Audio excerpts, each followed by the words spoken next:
দেখতে দেখতে আমরা কিন্তু 1000 কিলোমিটার অতিক্রম করে সাতনাথ স্টেশনে চলে এসেছি।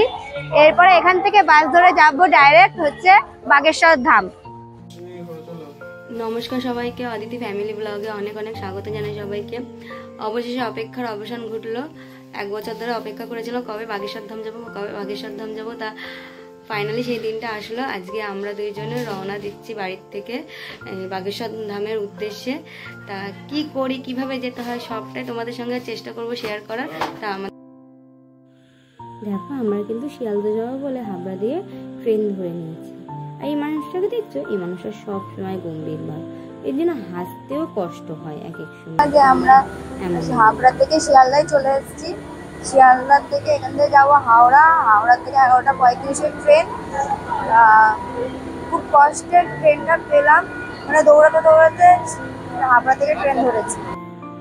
আমরা কিন্তু সেখান থেকে আবার বাস ধরে হাওড়ায় চলে এসেছিলাম। হাওড়া থেকে ছিল 11:35-এর ট্রেন। আর মনার বাবার মুখের হাসিটা দেখো, মন খুলে হাসছে। হাসবে নাই বা কেন বলো? 1 বছর ধরে যে আমরা অপেক্ষা করেছিলাম বাগেশ্বর ধাম যাব, এখন আমরা যেতে পারছি। তা মনে ভীষণ আনন্দ ছিল। এদিকে দেখো রাত হয়ে গেছিলো আর ট্রেনটাও ছেড়ে দিয়েছিল। আমি যে বাড়ির থেকে রান্না করে নিয়ে এসেছিলাম পরোটা আর আলুর চচ্চড়ি, সেটাই আমরা খেয়ে নিচ্ছিলাম। যেহেতু আমরা বাইরের কোনো খাবার খাবো না, এই জন্য বাড়ির থেকেই করে নিয়ে এসেছিলাম খাবার। আর এদিকে রাত্রি হয়ে গেছিলো, আমরাও আবার শুয়ে পড়েছিলাম। আমি শুয়েছিলাম মিডলের সিটে, মনার বাবা শুয়েছিল নিচের সিটে। তারপর সকাল হয়ে যাওয়ার পরে সবাই একটু মুখ ধুয়ে একটু চাটা খেয়ে নিচ্ছিলাম। চাটা না এত জঘন্য ছিল, তা বলার মতন না। আমার মুখটা দেখলেই তোমরা বুঝতে পারবা চা খাওয়ার পরে কি রিয়াকশনটা হয়েছিল। জানো তো, রাত্রির বেলায় আমাদের আবার ট্রেনে একটু চুরিও হয়েছিল। একজনের ব্যাগ নাকি চুরি করে নিয়ে চলে গেছিল। সে পরে টের পায় তার ব্যাগ নেই। তারপরে তো ভয়তে আর আমার ঘুমিয়ে আসছিল না রাত্রেবেলা। জানো তো, ভাবছিলাম কি অনেকটা সময় ঘুমাবো, আজকে তার কোনো মাথায় টেনশন নেই, আর নামতে নামতে বিকেল হয়ে যাবে, তার ভয়। তারপরে ঘুমিয়ে আসলো না। জয় সীতারাম কি জয়, জয় হনুমান জি কি জয়, জয় সন্ন্যাসী বাবা কি জয়। দেখতে দেখতে আমরা কিন্তু 1000 কিলোমিটার অতিক্রম করে সাতনাথ স্টেশনে চলে এসেছি। এরপরে এখান থেকে বাস ধরে যাব ডাইরেক্ট হচ্ছে বাগেশ্বর ধাম। তারপর দেখো, সাতনাথ স্টেশন থেকে অটো ধরে চলে গেছিলাম হচ্ছে বাস স্ট্যান্ডে। বাস স্ট্যান্ডে যাওয়ার পরে কিন্তু বাসে করে গঞ্জ টাওয়ারে পৌঁছাতে লাগে হচ্ছে প্রায় 4.25 ঘন্টা। তারপর দেখো, আমার বাসে উঠে একটু শরীরটা খারাপ করছিল বলে আমি শুয়েছিলাম। তারপর দেখো, গঞ্জ টাওয়ারে কিন্তু আমরা পৌঁছেও গেছিলাম। গঞ্জ টাওয়ার থেকে আবার অটোয় ধরে যেতে হবে বাগেশ্বর ধাম। ওই অটোতে ধরো লাগে 15 মিনিট মতন টাইম। এই যে এই গঞ্জ টাওয়ারটা, এখানেই কিন্তু আসতে হয়। এসে তারপরে এখান থেকে অটো ধরে যেতে হয় বাগেশ্বর ধাম। আমাদের কিন্তু হাবড়া থেকে বাগেশ্বর ধাম যেতে সময় লেগেছিল 26 থেকে 27 ঘন্টা। জয় সীতারাম। দেখো, তোমাদেরকে যে আমি দেখেছি টাওয়ারটা দেখিয়েছিলাম, ওখান থেকে আবারও অটো ধরে তারপর আমরা মন্দিরের কাছে এসেছি।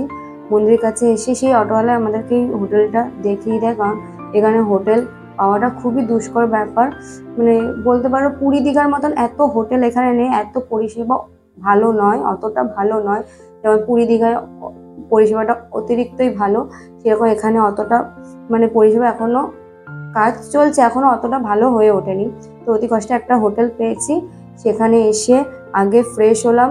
কারণ জানো যে 2 দিন আগে আমরা বাড়ির থেকে বেরিয়েছি, এখানে আস্তে আস্তে আমাদের 24 ঘন্টার ওভার হয়ে গেছে।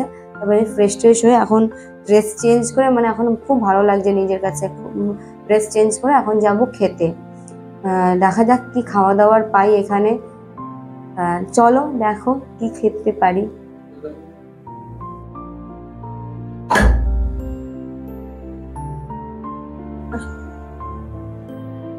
তালা চাবি তো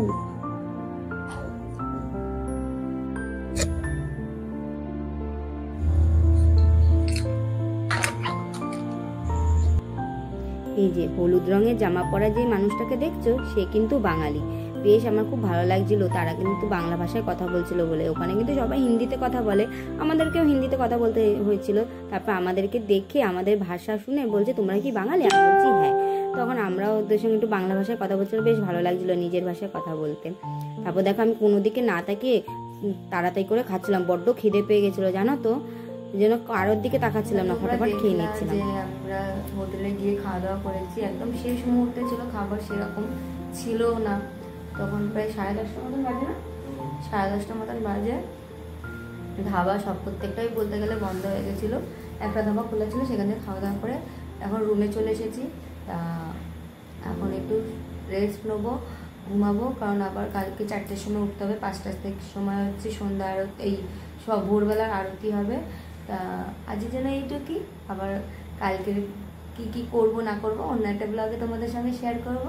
তা ভালো লাগলে অবশ্যই লাইক কমেন্ট শেয়ার করো। টাটা।